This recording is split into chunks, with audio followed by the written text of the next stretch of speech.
India पर एक video जो है वो तेजी से वायरल हुई है कि खातून पर जो है वो आवारा कुत्ते हमला कर रहे हैं। ये वीडियो जो है इंडिया के शहर जालिंधरा की है, लेकिन आपके मुखालफिन कराची से जुड़ रहे हैं, उनको क्या पैगाम देना चाहेंगे? मुझे मेरे ख्याल में 25 करोड़ मैसेज आ गए हैं अभी तक मुर्तज़ाबाद की तवज्जो के लिए। अब हमारे यहाँ यही होता है ना, डिसइंफॉर्मेशन ऐसे फैला दी जाती है। अच्छा, कुत्तों के खिलाफ कार्रवाई करें तो गालियां हमें पड़ती हैं, कुत्तों के खिलाफ कार्रवाई ना करें तो गालियां हमें पड़ती हैं, और जो मैसेज फॉरवर्ड करने वाले हैं, जो तनकीद करने वाले हैं, उनको कोई फ़र्क पड़ता नहीं है। इस अस्पताल में भी इस वक्त रेबीज़ की जो वैक्सीन है वो फ्री ऑफ कॉस्ट अवेलेबल है, और ये हमने मेक श्योर किया है कि हमारे अस्पतालों में ये अवेलेबल हो, ताकि अगर खुदा ना खास्ता इस तरह का कोई नाखुशगवार वाक़या होता है तो फौरी तौर पर जो मेडिकल ट्रीटमेंट लाजमी है वो की जा सके। तो वो चीज़ें हमने कर दी हैं। बाकी लोगों से मैं गुजारिश करूंगा कि मुर्तज़ा या सलमान को नीचा दिखाने के लिए अपने शहर कराची को नीचा ना दिखाओ। ये बड़ा शानदार शहर है, बड़ा बेमिसाल शहर है। इस शहर में कोई बुराई नहीं है, जो बुराई थी वो चले गई, और इंशाअल्लाह बेहतरी हम लेके आएंगे और लोगों को बेहतरी नजर आएगी। आज आप लाठी कॉलोनी में आए हैं, आपने गरीबों की बात की है, गरीबों का इलाका, इसमें एक इदारा है Sindh solid waste management board, इसके हम चेयरमैन भी हैं। वो यहाँ पर छोटे छोटे बच्चों से काम करा रहा है। चाइल्ड लेबर का आपने ही कानून बनाया था 2017 में सिंध असेंबली में कि उनके खिलाफ कार्रवाई होगी। जब सरकार कानून बनाए और सरकारी ही इदारा यहाँ पर चाइल्ड लेबर से काम कराए तो उसके खिलाफ कार्रवाई क्यों नहीं होती? सॉलिड वेस्ट में ऐसा कौन सा माफिया है जो कोरंगी लाठी में भी आप बाहर निकले, हर जगह कचरे के ढेर, कचरा उठता है यहाँ से 4 डंपर, लैंडफिल साइड पर जाके लिखा जा रहा है 16 डंपर। इसका जिम्मेदार मुस्तफा भाई कौन है? आप इनके चेयरमैन है, आपकी जिम्मेदारी इंश्योर कराएं कि इनके कम से कम चेक एंड बैलेंस हो, कि जब वो बच्चों से काम करा रहे हैं, डंपरों में 2 नंबरी कर रहे हैं, कचरा नहीं उठा रहे, तो ये लोग आपसे सवाल करेंगे। सवाल मुर्तज़ा के लिए, हाँ, बाबा मुस्तफ़ा के लिए। बजाज भाई, आपकी इत्तला के लिए, अभी तक मैं चेयरमैन नोटिफाई नहीं हुआ हूँ। कानून पास हो चुका है, मैं नोटिफाइड चेयरमैन नहीं हूँ। नोटिफाइड चेयरमैन मिनिस्टर साहब हैं। हम दोनों मिलकर काम करें। जहाँ जहाँ हमें शिकायत आती है उस शिकायत को हम एड्रेस करते हैं। चाइल्ड लेबर नहीं होना चाहिए, मिनिस्टर साहब भी क्लियर हैं, चीफ मिनिस्टर साहब भी क्लियर हैं, चीफ सेक्रेटरी भी क्लियर हैं, मैं भी क्लियर हूँ। जहाँ जहाँ इस तरह की चीज़ आती है हमारे सामने, हम कार्रवाई करते हैं। दूसरी चीज़ जो आपने कहा, 2 डंपर उठते हैं और 8 डंपर लिख दिए जाते हैं, यार ये नहीं हो सकता। उसकी मैं आपको वजह बताता हूँ। मैं आपको लेके चलूँगा कि हमारा जो सॉलिड वेस्ट का हेड ऑफिस है, वहाँ पे तमाम चीज़ों को कंप्यूटराइज किया हुआ है। उस लैंडफिल साइट के ऊपर कैमरा लगे हुए हैं। ये हो सकता है कि आप कह दें कि मैंने मट्टी ज़्यादा उठाई है और कचरा कम उठाया है, पत्थर ज़्यादा उठाए हैं और कचरा कम उठाया है, लेकिन ये कहना कि 2 ट्रक उठाए और वहाँ पे मैंने 20 ट्रक लिख दिए, ये नहीं हो सकता, माजरत के साथ।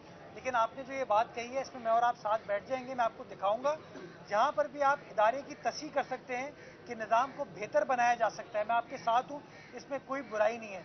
बाकी लोगों को मैं कहना चाहूँगा, चाइल्ड लेबर तो मुझे लोगों के घरों में भी नज़र आता है।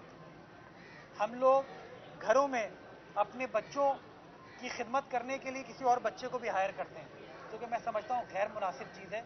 तो मुआशरती तौर पर भी हमें इस मामले को टेकअप करना चाहिए कि हमें उन, जैसे हमारे लिए हमारे बच्चे फूल हैं, उसी तरीके से किसी पराये के बच्चे भी फूल की मानंद होते हैं, उनका ख्याल रखना चाहिए। ये करके मैं जा रहा हूँ।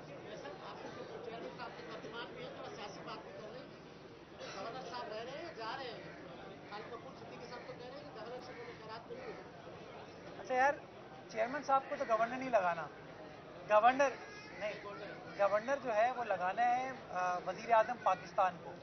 और वज़ीर आज़म पाकिस्तान की सियासी जमात नून लीग और पाकिस्तान पीपल्स पार्टी का हुकूमत की फॉर्मेशन के टाइम पर मुआहदा हुआ था कि 4 में से 2 गवर्नर पाकिस्तान पीपल्स पार्टी के होंगे, खैबर पख्तूनख्वा और पंजाब का, और जो बलूचिस्तान और सिंध के गवर्नर होंगे वो मुस्लिम लीग नवाज के नुमाइंदे होंगे।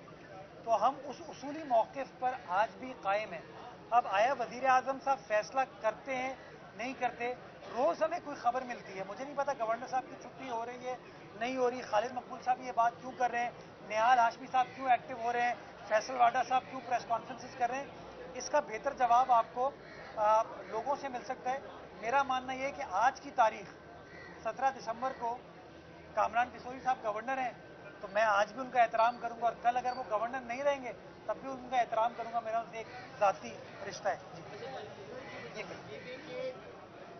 ये बता दीजिए कि हैसियत एक सियासी कारकुन और पीपल्स पार्टी की एक हिस्ट्री भी बड़ी रिच हिस्ट्री है, वो जो मिलिट्री कोर्ट्स के जो सिविलियन के ऊपर ऑर्डर आ रहे हैं, क्या एक जमहूरी हुकूमत में मिलिट्री कोर्ट में सिविलियन को सजा हो सकती है? दूसरी बात ये कि ये जो अभी पानी का गुलशन में जो इशू बना हुआ है, जो नाइन का बार बार हो रहा है, तो ये क्या वाटर बोर्ड की नाकामी तस्लीम कर रहे हैं आप, या फिर अभी तक इसमें कोई ना कोई? दो बातें की आपने।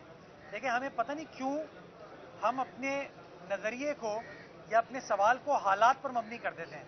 मिलिट्री कोर्ट पहली बार बनी है 2014 में, दिसंबर का महीना है, हमको याद होना चाहिए, जब APS का वाकया हुआ था पेशावर में, जब हमारे प्यारे फूल जैसे बच्चों को शहीद कर दिया गया था उन सफाक दहशतगर्दों ने। तो सारी कौम मुत्तहिद हुई, पार्लियामान मुत्तहिद हुआ, नवाज शरीफ साहब वजीर आजम थे, आसिफ अली जरदारी साहब हो, बिलावल साहब हो, मौलाना फजलुर रहमान हो, इमरान खान साहब हो, सब मुत्तहिद हुए, MQM थी, और सब ने कहा कि मौजूदा अदालती निज़ाम जो है ना, इस मामले को एड्रेस नहीं कर सकता। और गालिबन 21वीं आईनी तरमीम की गई जिसके ज़रिए मिलिट्री कोर्ट इस्टेब्लिश हुए। उसको चैलेंज किया गया supreme court. Supreme court of Pakistan ने उस मिलिट्री कोर्ट के अमेंडमेंट को अपहोल्ड किया था। तो मुझे समझ नहीं आता, आज इसलिए कि शायद आर्मी चीफ कोई और है, या वजीर आजम कोई और है, या हुकूमत कोई और है, या इंतजामिया कोई और है, तो हम अपनी सोच को तब्दील क्यों कर देते हैं? उस वक्त भी आपने कुछ एक्स्ट्राऑर्डिनरी हालात को एड्रेस करने के लिए ये फैसला किया था। उसका नतीजा काजी साहब, हम एज कराचीइट्स हमने उसका मुस्बित नतीजा देखा कि कराची में एक ज़माने में हम दुनिया का शायद चौथा या पांचवा सबसे खतरनाक शहर थे। कराची ऑपरेशन स्टार्ट हुआ, ये केसेस गए, फैसले हुए, सजाएं सुनाई गई, नतीजा ये हुआ कि आज अल्हम्दुलिल्लाह कराची शहर में वो हालात नहीं है। एक बार फिर दहशतगर्दी कहीं ना कहीं सर उठाने की कोशिश ले रही है। बलूचिस्तान में जो चैलेंजेस हैं, जो खैबर पख्तूनख्वा में चैलेंजेस है, वो आपके सामने हैं। रियासत की जिम्मेदारी है कि रियासत उन चैलेंजेस को कामयाबी के साथ अबूर करे। तो रियासत जो फैसला करे कानून के मुताबिक करे, और इदारे जब अदालत उसकी तशरीह करे, तो मेरे ख्याल में हमें उस चीज़ को फॉलो करना चाहिए। जो चीज़ हो कानून और आइन के मुताबिक होनी चाहिए। जो आपने सर दूसरा सवाल पूछा यूनिवर्सिटी रोड वाला, लाइन तोड़े ट्रांस कराची रेड लाइन, और ना एली है वाटर बोर्ड की। यार पूछो ट्रांस कराची से, मैं तो पूछ पूछ के थक गया हूं।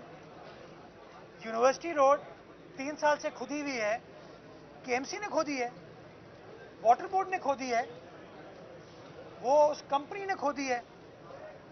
हमने तो उनको फैसिलिटेट किया है कंपनी को। हमने अलादीन वाटर पार्क में उनको बस टर्मिनल के लिए जगह दी है। हमने उनको लांडी में भैंस कॉलोनी में बायोगैस प्लांट लगाने की जगह दी है। हम तो जो उनकी मदद कर सकते हैं, फैसिलिटेट कर सकते हैं, वो हम उनको फैसिलिटेट करते हैं। बदकिस्मती के साथ रात के अंधेरे में वो आते हैं, काम करते हैं, और 1956 की 1970 की जो लाइन है उसको वो डैमेज कर देते हैं। डैमेज करने के बाद उसके अंदर मट्टी और सीमेंट डाल देते हैं। हम तो उसको ठीक कर रहे हैं। तो 2 बड़े लीकेजेस जो थे काजी साहब, वो हमने ठीक कर दिए।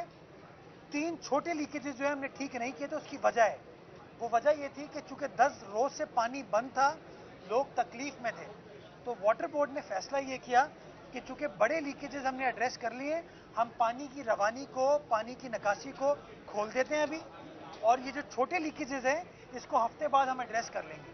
तो हमने पानी को खोला, जिससे पानी की रवानी का तात्तुल था वो ख़त्म हुआ। कल से हमने उन छोटे 3 या 4 लीकेजेस को एड्रेस करने के लिए एक बार फिर पानी बंद किया है, ताकि लोगों को जो रिलीफ दे दी हमने अभी, ताकि लोगों का ये मसला फॉर द टाइम बिंग हल हो। कल हमने लाइन को बंद किया, और इंशाल्लाह कल यानी कि बुध के रोज़ उसकी मुरम्मत कर ली जाएगी, और इंशाल्लाह बुध की रात तक या जुमेरात की सुबह तक लाइन को खोल दिया जाएगा, ताकि मसला लोगों का हल हो सके। मैं चाहूँगा आप अपना कैमरा लेके रेड लाइन मंसूबे की इंतज़ामिया से सवाल पूछें। ये बात मैं वज़ीर आला सिंध को कर चुका हूँ, ये बात मैं वज़ीर ट्रांसपोर्ट को कर चुका हूँ, ये बात मैं सेक्रेटरी ट्रांसपोर्ट को कर चुका हूँ, और ये बात मैं ट्रांस कराची की जो चेयरमैन है उनको भी कर चुका हूँ कि जिस तरीके से ये प्रोजेक्ट कैरी फॉरवर्ड किया जा रहा है, इसकी तकलीफ बहुत ज़्यादा है, और सारा क्रिटिसिज्म हम बल्दियाती नुमाइंदों के ऊपर आते हैं, हमारी हुकूमत के ऊपर आता है। तो खुदारा वो अपनी परफॉर्मेंस को बेहतर बनाएं, पैसे अवेलेबल हैं, काम को तेजी के साथ करें ताकि जो लोगों के मसाइल हैं जिसको वो भी हल करना चाहते हैं, हम भी हल करना चाहते हैं, उन मसाइल को हम हल कर सकें। बहुत शुक्रिया। थैंक यू सर, शुक्रिया सर, शुक्रिया सर। आप साथ में हैं?